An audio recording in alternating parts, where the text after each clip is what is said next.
Today I'm going to read from a special theme, number 5. What is the body? This covers ACIM Workbook lessons 261 through 270.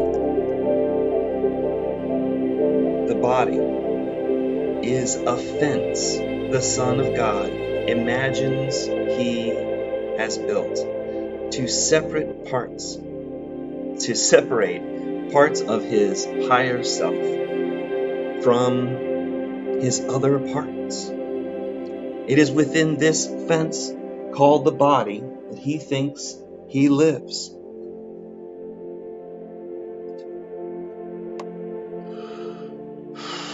It is within this fence called the body He thinks He lives, to die as the body decays and crumbles. For within this fence called the body, He thinks that He is safe from love. Identifying with His safety, He regards Himself as what His safety is, which He believes to be His body. How else could He be certain He remains within the body, keeping love outside, if He failed to identify Himself as His body? The body will not stay. I forgot to say that I was reading out of Tom's book this morning, so if you've got A Course in Miracles and you'd like to follow along, I'm reading out of section 5, and you can read along with me, but I'm reading specifically from A Course in Miracles Workbook lessons, how to understand this, understanding A Course in Miracles Workbook lessons, how to end the blame, shame, guilt, and fear with love and forgiveness. And I just want to point that out so people know exactly what it's coming from, and if they are following along, they can see. And if you follow along on the stream, of course, you can see as well. Okay, first paragraph done. Here comes paragraph number 2. How else could He be certain that He remains within the body, keeping love outside? Within the body, keeping love outside. You know what, guys? I'm going to start from the top here. See if I can get into it a little bit more. Pardon me. I'm stuck in my body, I guess. All right, and Adrian is telling me that the music is super loud, so we'll turn it super down. Thank you for that feedback. I do want it to be as nice as possible.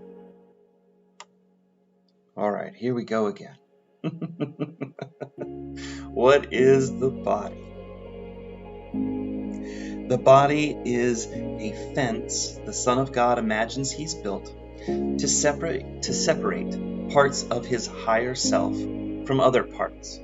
It's within this fence called the body He thinks He lives, and to die as the body decays and crumbles. For within this fence called the body He thinks He's safe from love.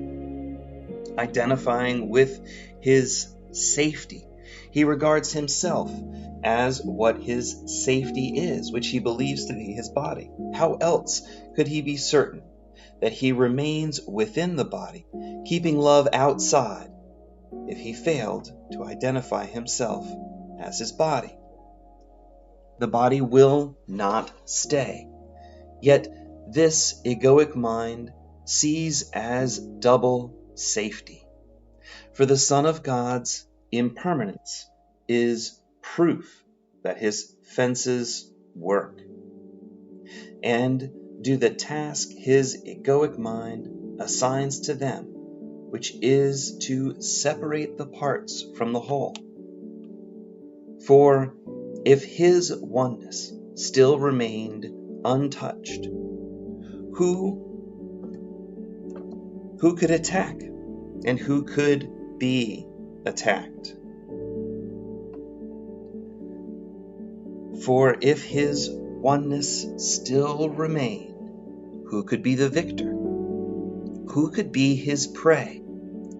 Who could be victim if oneness still remained? Who is the murderer? And if he did not die, what proof is there that God's eternal Son can be destroyed? The body is a dream. Like other dreams, it sometimes seems to picture happiness, but can quite suddenly revert to fear, where every dream is born. For only love creates in truth, and truth can never fear. Made to be fearful, must the body serve the purpose given the body by your mind. But we can change the purpose that the body will obey by changing what we think the body is for. The body is the means by which God's Son returns to sanity. Through the body. Though the body was made to fence God's Son into hell without escape, yet has the goal of heaven been exchanged for the pursuit of hell. The Son of God extends his hand to reach his brother and help his brother walk along the road with him. Now is the body holy. Now the body serves to heal the mind that the body was made to kill. You will identify with what you think will make you safe. Whatever it may be that you think makes you safe, you will believe that it is one with you. Your safety lies in truth, not in lies. Love is your safety. Fear does not exist. Identify with love and you are safe. Identify with love and you are home. Identify with love and find your higher self. All right, here are the notes for this special theme number 5. What is the body? I can see that Tom's talking to me. At least I think he is. I'm worried that I've got some issues, audio issues on my side, but I hope everything's going okay. I'm just going to quickly join Clubhouse over here. So I've got another ear open, and then I'll get back into it.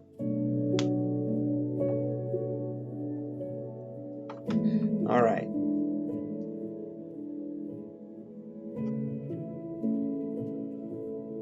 Hi there. Let's see here.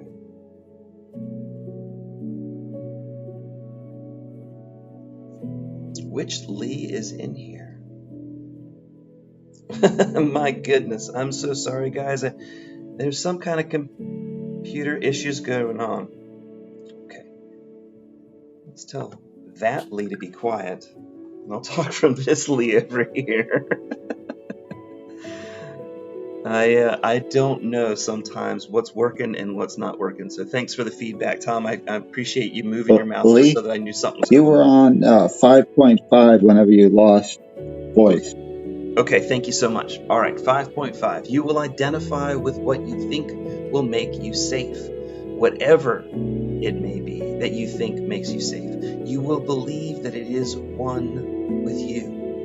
Your safety lies in truth and not in lies. Love is... And you are mute if you are trying to say something. I am saying everything. Goodness gracious. All right. Let's go back over here. All right. How about this? Take these headphones out of my ear. I can hear all the mistakes I'm making. And hopefully now I can keep up with you guys and you can warn me when stuff goes bad. Because once in a while the computer dips out, it appears. And I did hear, Tom, you say that I made it all the way up to 5.5, so I'm going to pick it up right there. That's correct. Start at 5.5. You're good to go. Great. Thanks for the guidance. I appreciate the feedback, guys. Sorry for the confusion. But you will identify with what you think will make you safe. Whatever it may be that you think makes you safe, you will believe that it is one with you. Your safety lies in truth, not in lies. Love is your safety. Fear does not exist. Identify with love and you are safe. Identify with love and you are home. Identify with love and find your higher self. And that's the lesson part for the special theme. And now I'm going to read through the notes to special theme number 5. What is the body?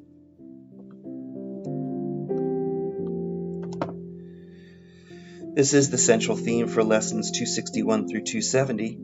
The body is a barrier that you imagine keeps you separate from your oneness. The body is the means your ego uses to prove that you are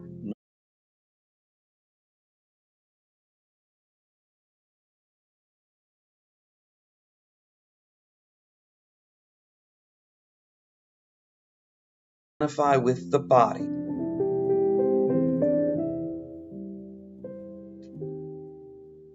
Did I lose it again? No, maybe not. All right. As long as you identify with the body proves that your ego was right and that you are not perfect, whole, and complete. The body serves as physical proof that lack, limitation, and separation are the reality of your world and your being. The body was made to support your ego's belief that you're an autonomous being that exists independently from God and are not a part of the oneness of all that is. The body becomes a symbol for a concrete form of fear. That sounds heavy. The body is the servant for the mind, supporting the goals that the mind assigns to the body. You can change the goal of the body from supporting your ego's belief in fear and separation to become a means for awakening to the truth. When you do so, the body will serve that new purpose. The body can now become the means to reawaken your sleeping mind to the truth of who you really are.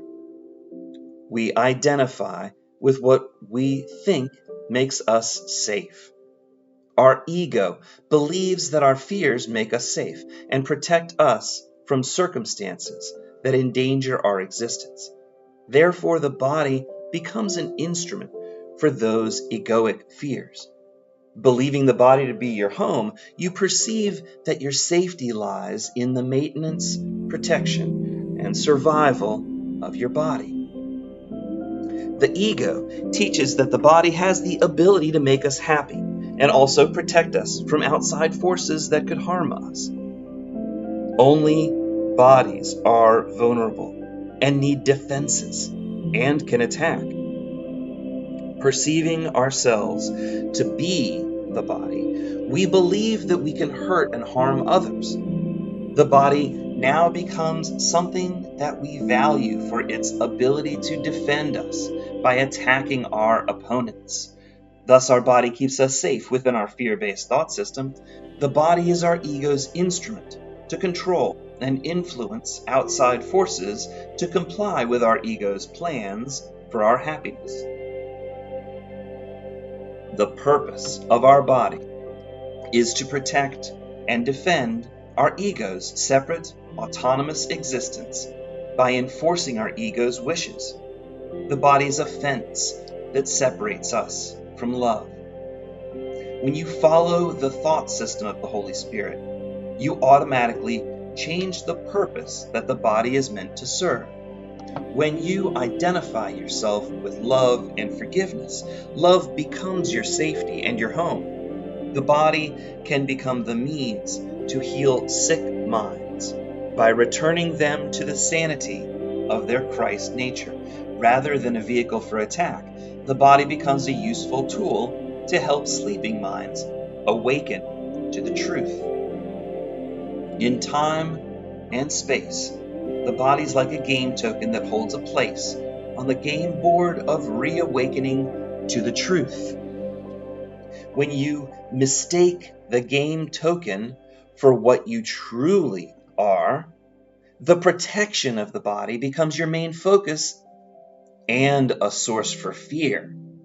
When you realize that the body is merely a placeholder on your journey of rediscovery, the body becomes a neutral communication device to be discarded when it's time to move on. No attachment. You get to decide how you will utilize the body in communication to other players on this game board of learning. Will you choose to communicate love or fear? The body becomes part of the feedback mechanism to aid in your learning about yourself. The body provides specific experiences which you utilize to learn, hone your skills, and demonstrate what you truly value and why. In my earlier years, I studied the Rosicrucian Philosophy. Rosicrucian is a hard word to say. The Rosicrucians have a motto, as above, so below. What this means is that the highest truth, God, would be reflected in his creations below. Since like begets like, the truth of our lower world must reflect the truth of God, or heaven above. In the upside down world of the ego, the ego's motto is, as below, so above. If the ego knew the truth that God was only love, this inversion of the motto would not be a problem. As above, so below is true, it applies. If as above, so below is true, it applies. As below, so above must also be true. Unfortunately, in this role reversal, your ego, not God, becomes the source of the perception. God's knowledge has been replaced by the uncertainty of the ego's misperceptions and erroneous judgments. Oh my gosh, what have we done with ourselves here? As above, so below is based on God's knowledge and truth. As below, so above is based on the ego's efforts to make the false appear true. What a mess. As below, so above allows your ego to make a false world based on its erroneous beliefs in lack, limitation, and separation. The ego then uses this imagined world of fear and projects its limiting beliefs above to the heavens and ultimately upon God himself. Your ego's projections change a God of love into a God of lack, limitation, and separation. The ego has taken differentiation within the oneself to mean differences. The ego then judges these differences to be separate, autonomous beings independent from the one self. Differentiation does not mean different. Time provides a game board for differentiation. Time provides a play school for fun and learning in which various aspects of love can be demonstrated and lived. Our ego has mistaken what differentiation entails. It assumes differentiation requires separation and individual autonomy. To our ego, differentiation means different, and different means separate. Our egos assume separation to be the reality between God and his creation. But this is not the case. Differentiation only allows specific attributes to be displayed within the inseparable mind of God. Because the world we perceive is dualistic in nature, this concept of differentiation and difference is difficult to understand. Perhaps an example in biology will help clarify why differentiation does not mean different or separate. Your human body is comprised of trillions of individual cells. Yet, when you think of your body, you perceive your body as one whole. You don't attribute each cell with its own individual, autonomous, conscious existence. Nor do you consider yourself to be trillions of separate autonomous cells. You understand the big picture and the interrelationship of the parts within the whole. You recognize the parts as one indivisible whole that compromises your body. According to biologists, each cell could be considered a separate autonomous life form, even though its survival is contingent on its connection to the whole. Yet, when scientists examine each cell, they find each cell contains the entire blueprint or working knowledge of the whole contained in each cell's own DNA.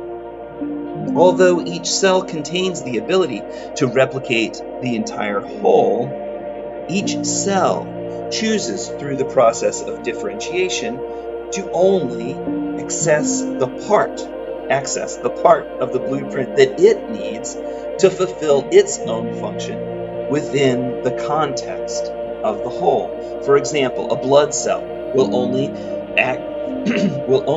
look up the portion of the DNA that it needs to fulfill its function as a blood cell.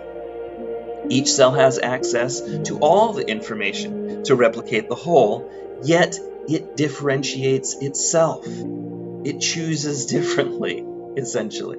Each cell recognizes that it is part of the much larger whole. It allows the other cells to access that same DNA to generate the other parts of the whole.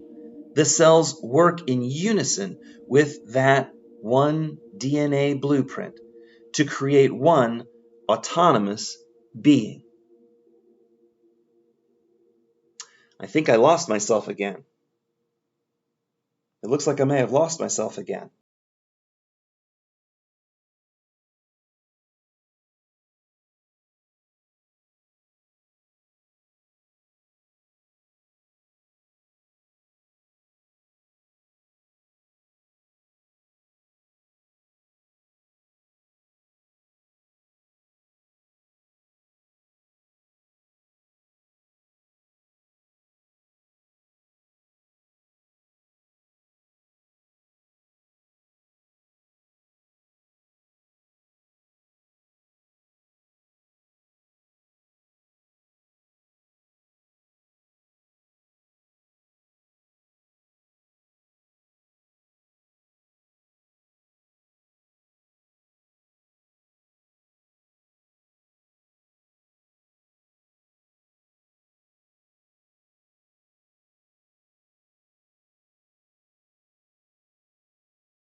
Time provides a game board in which differentiation can appear to be real.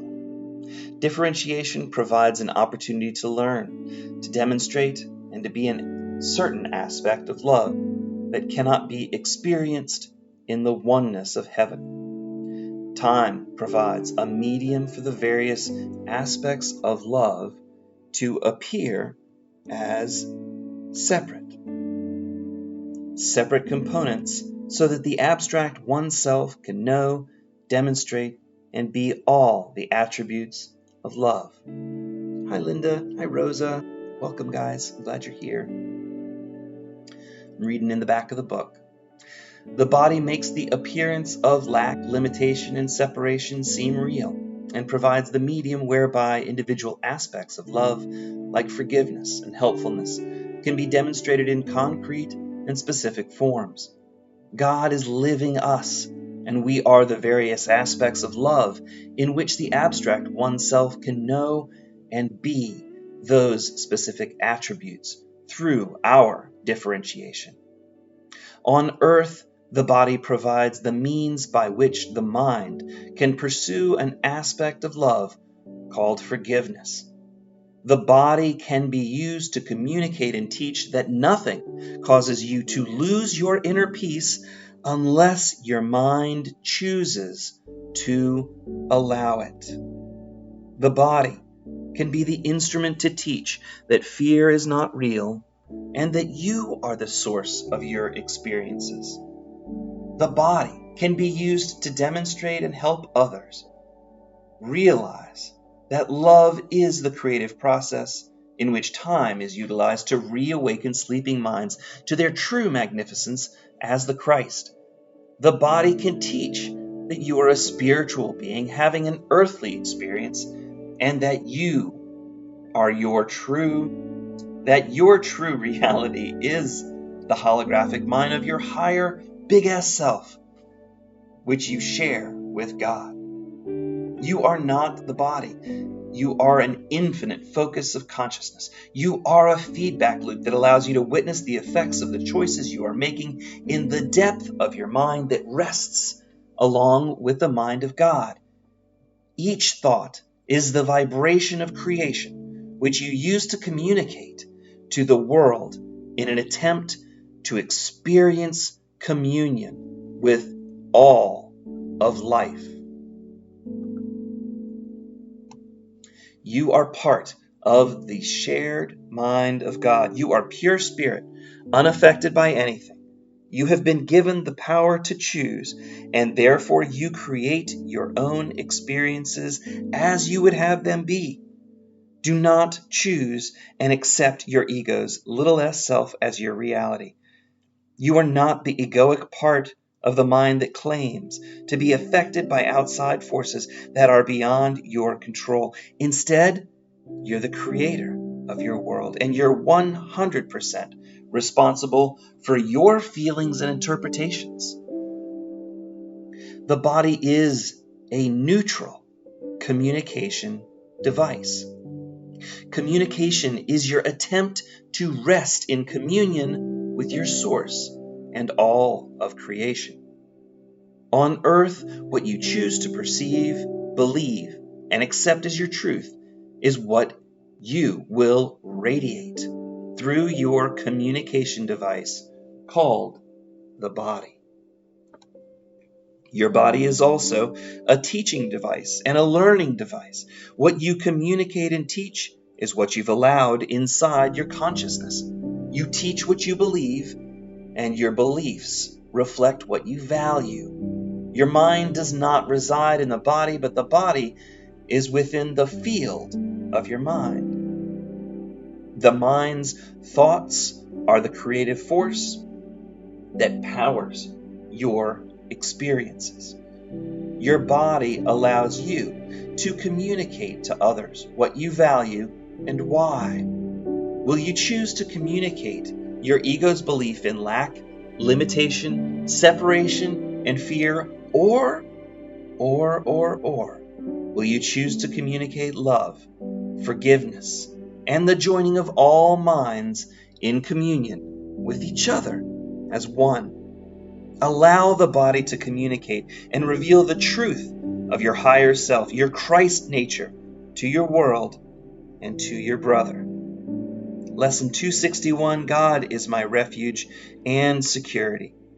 I will identify with what I think is refuge and security. I will behold myself, where I perceive my strength and think I live within the citadel of where I'm safe and cannot be attacked. Let me today seek not security in danger, nor attempt to find my peace in murderous attack by identifying myself with the body. I live in God. In God I find my refuge and my strength. In God is my identity as my higher self. In God is everlasting peace. And only there, only there, in the shared mind of God, will I remember who I really am. So let's pray together, friends. Let me not seek for idols. I would come, my Father, home to you today.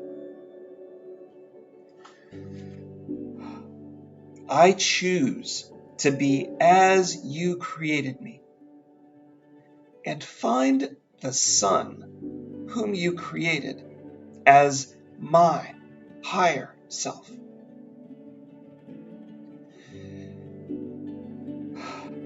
God is my refuge and my security. Here are Tom's notes on lesson 261. We identify with what we think makes us safe. Because we associate ourselves with the body, we believe our safety lies within the protection and maintenance of that body. The body will not last and is yet another egoic illusion. The body was made to serve the ego's purpose of bearing false witness for the illusion of lack, limitation, and separation. Your true reality is that you live in God, for you are God's Son. Identify with your source, for that is where your true safety lies. You're invulnerable, for you share the mind of God. God is at home in your higher self, for both are of one mind.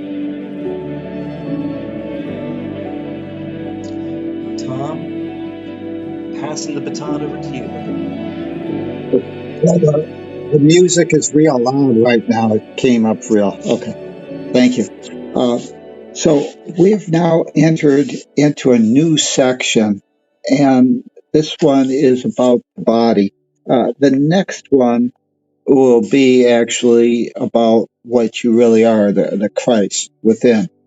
But what we're seeing again in these various themes that are the exercise in part 2 is that A Course in Miracles is trying to redefine or telling you the truth of words that we commonly refer to in our English language that have definitions that the dictionary says that the Course in Miracles is saying are erroneous, that keep us trapped in our fear-based thought systems, because in our secular society, we're basically told that you are the body and the body is you.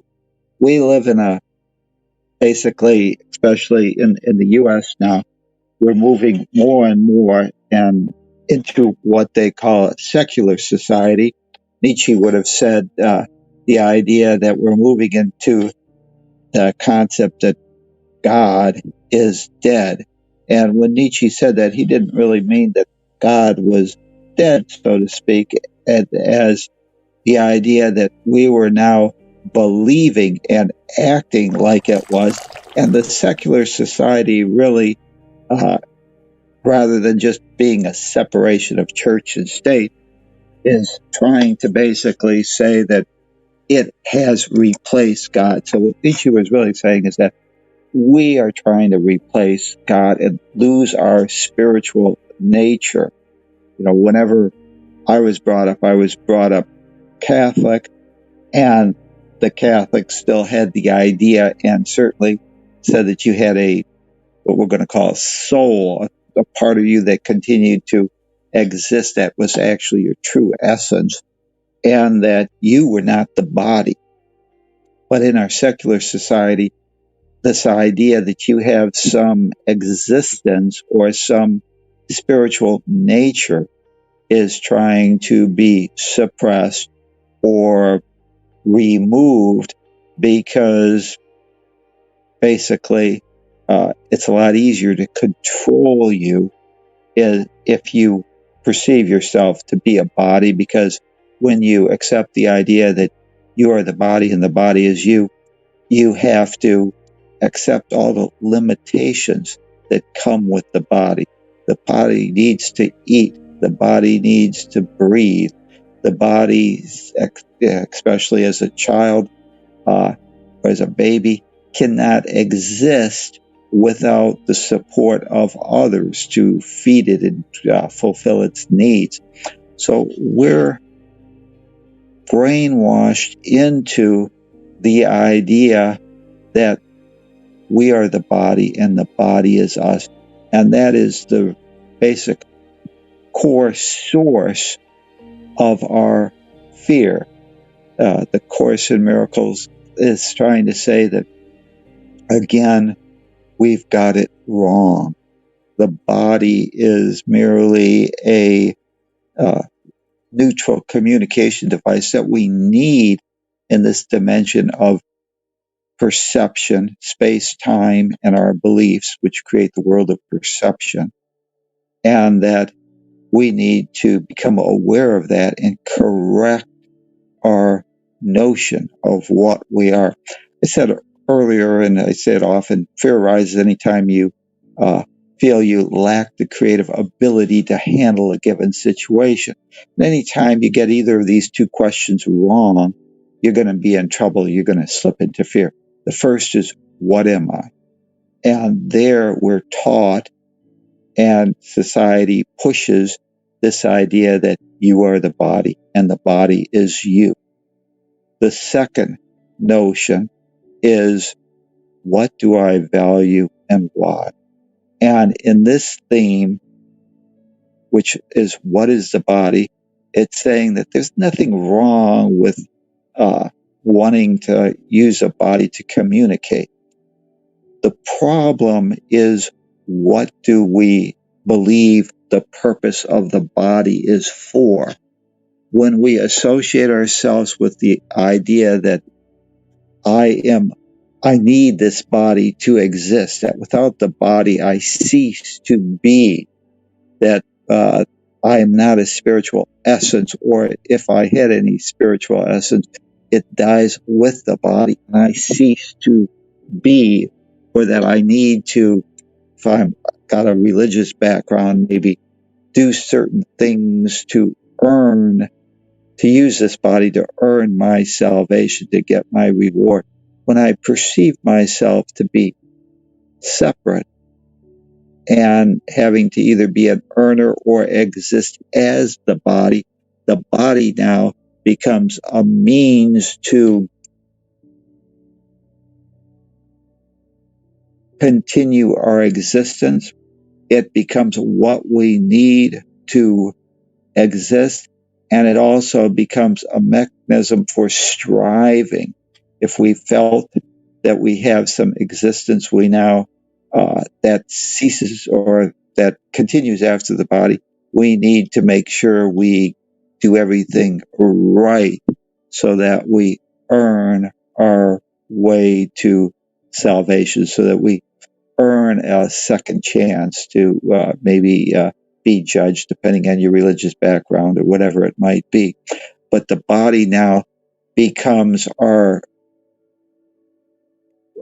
means for our survival.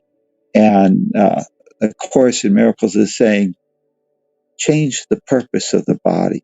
Instead of it being a means to strive and be seen as what you need for your survival, and that your body is safe and you need to defend the body at all costs, see it as an instrument to demonstrate what you truly are, and therefore change its purpose for one of helping sleeping minds reawaken to the next theme that we'll be covering, which is the Christ. To reawaken to your true spiritual magnificence. So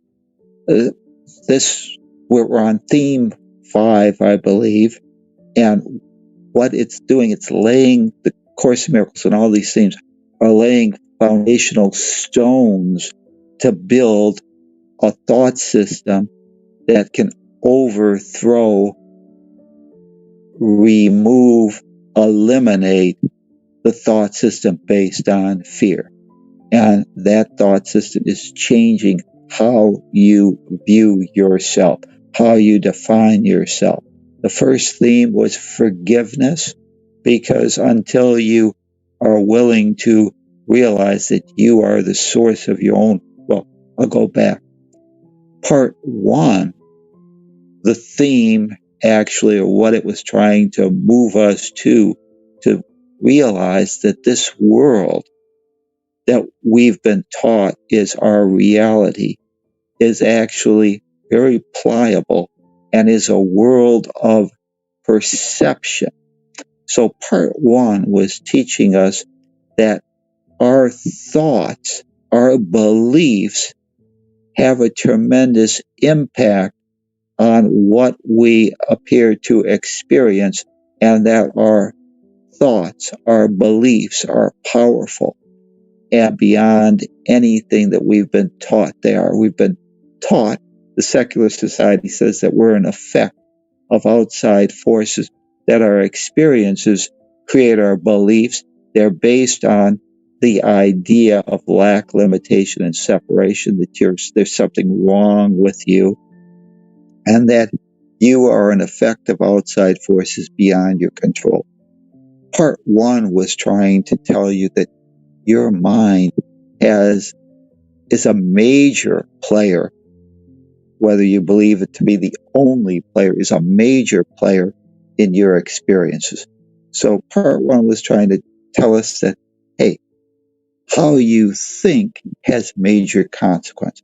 Start believing that your mind as decision maker has some power to influence your outside world, and you start moving in the right direction. We get into part 2 where it's going to start continuing to correct how we define various words. The first one was forgiveness.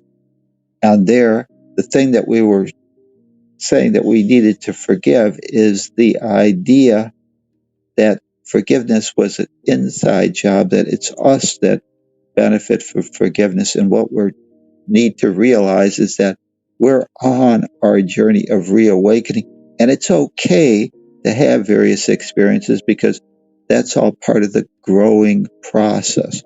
And that although we can believe that those experiences somehow have the ability to change how God created us, that's not true. It only appears true if our mind refuses to realize that it's a learner and not an earner, and forgive itself for requiring itself to experience those situations where we seem like we're out of balance, where we're in pain, where we perceive ourselves to be limited. And for us to be willing to see all experiences in this dance of reawakening as necessary steps to our reawakening process, and therefore allow us to graduate to the next step, not keep ourselves trapped in kindergarten when we've already learned all the lessons kindergarten was designed to teach. Give ourselves permission to graduate and move on to the next level, the next learning lesson. Number 2 was salvation. Salvation, again, typical of ACIM, defined salvation totally different than Webster. It said salvation was God's promise to all his creations, its creations, her creations, that everybody must reawaken to the truth of what they are. That our divine inheritance, our spiritual DNA, was never lost, merely forgotten. In this idea of differentiation, in this idea of the stem cell, we're just failing to access all the spiritual DNA that would help us reawaken to that idea. The third theme was the idea of what is the world?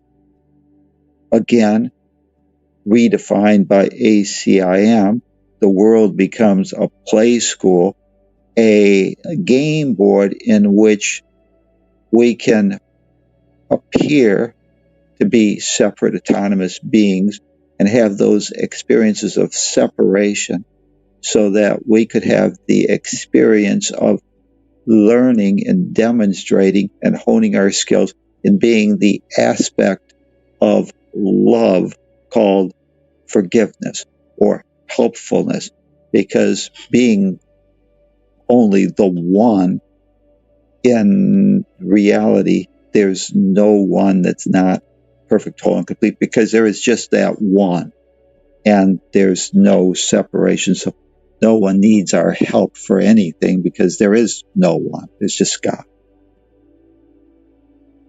Theme 4 was sin, and sin, as taught by the Course in Miracles, just basically said, sin's self-inflicted nonsense. Sin doesn't exist. God doesn't recognize any sin in us. We can't commit a sin because we remain part of that one self. And so, unlike Webster's dictionary, where sin is an offense or a wronging of someone or something,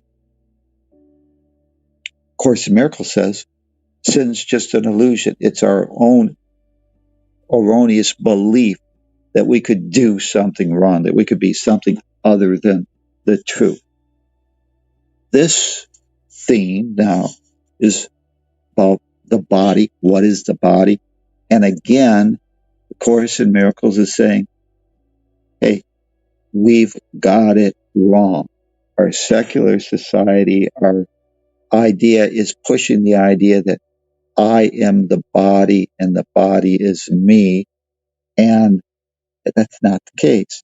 The body is merely a neutral communication device that we can use to teach and remember the truth of what we really are, that we as decision makers get to decide what aspects of our spiritual DNA we're going to access, what we're going to teach or call into our awareness, and that if we change our purpose and overthrow our fear-based thought system that says that I am the body that has needs and therefore I need to get certain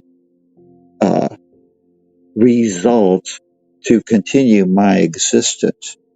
If we modify that, if we correct what the body is designed to do, and rather than see it as the citadel of our safety and our existence as something that we need, we now realize or reframe, repurpose it to become a instrument for teaching, a thing that we strive to see our Christ nature or higher self, in which we actually use it to reawaken and reclaim our own spiritual DNA, or as the Course in Miracles might state, to remove the blocks that we've placed in our own mind to not or try and reject or block the flow of the truth or unconditional love to us. We remove those blocks that we've placed, we will reawaken to the truth of what we really are.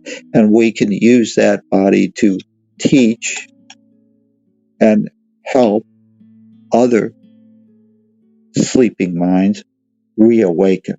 Course says we're all teachers, we're all students, we're all helping each other in this grand dance of reawakening to the truth of what we are. And that's what we should try and communicate. So, lesson 161 actually says that my refuge and security is in God. That God is my refuge and security because God is my spiritual DNA. And God, or realizing that, I can access all of that and reawaken to the truth. But now, this idea of identifying myself as the body, the purpose now is to identify myself as part of that holographic mind of God, to correct the first mistake of that fear arises, which is getting the idea of what am I wrong. We need to correct that. We need to say, I am not a body. I am free. I am still as God created me. I'm a spiritual essence. This world is an alien here. And the world, the body is kind of my spacesuit that I need to put on so that I can perform in this dimension of time and space, this dimension of beliefs, the world of perception, and be recognized. I can communicate with others in their own spacesuits, their spacesuit we've called a body, and that we can work together and reawakening sleeping minds. So, unlike the secular society, which wants to make itself God, or say that mankind or the body is the thing that we need to worship and adore, it says, let me not seek for idols. I will come, my Creator, home to you, the truth of what I am, reclaiming that spiritual DNA. I choose to be as my spiritual DNA, what you gave me, unconditional love. I choose to be as you created me and find the child, the extension of what you are, unconditional love, the child whom you created, and rediscover my higher self, my true nature, and realize that I am the Christ, part of that holographic one self, indivisible.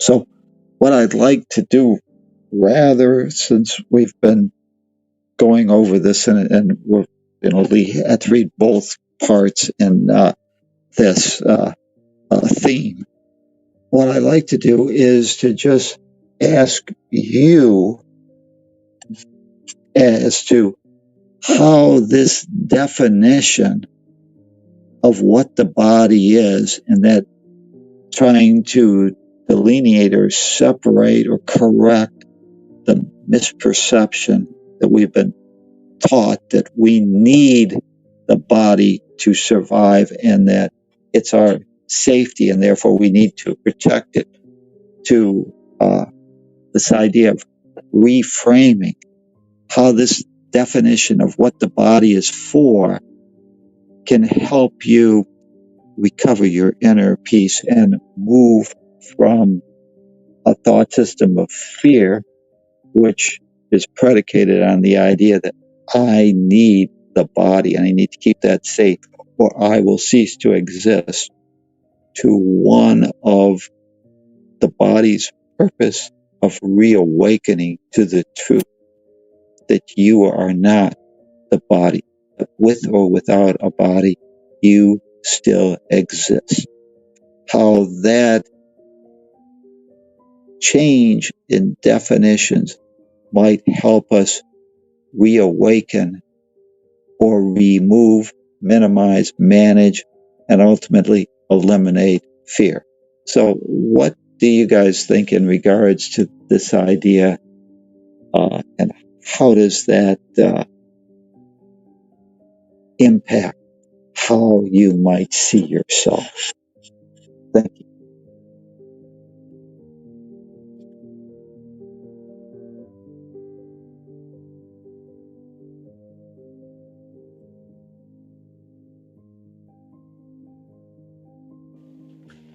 Well, I can tell you from my perspective, I certainly moved through some of the process as I was reading it. And I have had a hard time shaking the idea that today is a good day for me to look at the shadow part of Lee. And so that is actually looking more towards separation rather than towards unity. It feels like the opposite of what the reading was bringing me to. And so I'm kind of sitting with it and trying to ponder it and figure out what to make of it. And that's where I'm at right this second. Yesterday we talked about what the future is and asked people to write down 3 things they believed about the future. And what that exercise might give you some insight is how you connect with what you are. If you were tied to this idea of using the body to strive for things of this world, that gives you some indication that probably, whether we all can talk a good line and say, oh, I'm a spiritual being and I still exist and all that other stuff, but that's really a bunch of crap, a bunch of BS whenever we see how we actually behave, because those ideas that I need to protect the body, that I need to have my perfect home or my whatever it is, those are built on the idea that I am the body and the body is me. And so those things can hopefully give you some insight when you ultimately really, with certainty, believe that you are not the body. That will transform how you view and operate in your world. But of course, Miracle says, don't try and change the world. Change your beliefs about the world. Change your beliefs about yourself. And what will happen is this world, because it's a world of perception, which is predicated on beliefs, will start realigning to support those new beliefs that you've decided. So see yourself as a learner, God's beloved child, and things become a whole lot easier, even in this world of seeming hate and fear. Thank you.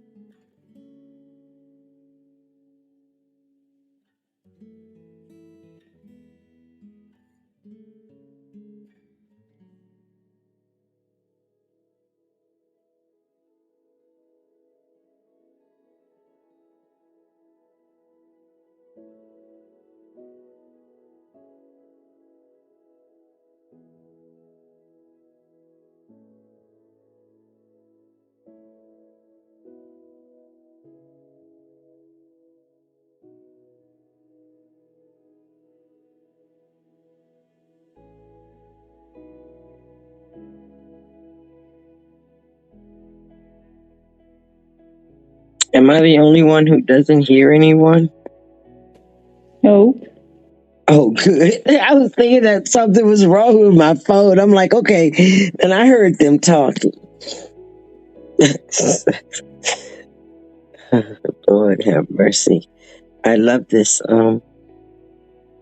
I love everything, so I'm not going to. God is my refuge and my security. You know, I no longer think I know. I know this. And it's taken 15 years to just settle in and know that everything is all right. I really don't have to do anything but believe that. And when I believe that, I know that everything, and I'm at peace, no matter what. And prime example of that, this particular situation, is the situation with my grandson. You know, he wants to be an adult. He wants to handle his legal stuff. He wants to do this on his own. And I have to let him and just be there and know that it's going to be all right. That's the bottom line. It's going to be all right. It's going to be all right because God is my security. That I know that when we align ourselves with that reality, we don't have to worry about a thing. For every situation, God has already created a solution. And I must open and be and allow it. And allow my spirit to align with the good of God that He has in store for me. No matter what it might look like to my eyes, no matter what people might say about it, I can't even begin to align myself with those thoughts. I have to stay in the thought that God wants only the good for me. And therefore, if He wants only the good for me, everyone in my circle is also receiving that. If I heal myself, and align myself, then everyone else will align their self, even if they don't realize it. So what I have to do with my grandson is keep those thoughts that he has not yet become clear about. I have to hold that clarity for him. You know, I have to stay in the realm of this world is not just what I see, feel, taste, endure, but it's more than that. And when I allow myself to understand this, to accept it and just ride the wave, then the wave will bring me to total peace and satisfaction. And that's just it. You know, I was talking to a friend of mine who had an accident. She's on the line sometimes, but and she had a very bad fall, and she's in pain. And I told her that when I broke my leg, I declared this, that this will not be painful, that I will know that God is healing me and it will be in ease and elegance. And that's exactly what happened in those 2 years that I'm still healing from. You know, we think that, oh, the leg is healed. I can walk on it. But the confidence is not. I'm still building up the confidence to know that my left leg can carry my weight. I'm still trying to get there. However, it has healed. It's my consciousness that has to get security in the fact that my leg can hold me up no matter what. So we heal in stages, I think. We believe in stages, and we have to allow those stages to happen and not complain constantly about the pain. Like I was telling my girlfriend, I said, when I was receiving a little bit of pain, no matter what, it'd be a little twinge in my leg, I would begin to say, God, you said give you the pain. Well, I'm giving this to you. Take it away from me. And it would happen. We have to really have confidence that our intuition in these things is the truth. And then ask, is this the truth? Or is it just a fact? You know, we're in pain right now, but is that the truth or is that just the fact right now? You know, so I understand what you're saying, Tom, and I love you for all the enlightenment that you give us, because you've been studying it much longer than I have. So you know the truth, and that's the most important thing.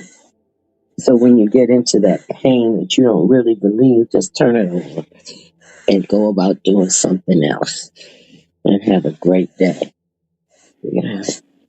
Life is good if you allow the goodness to shine.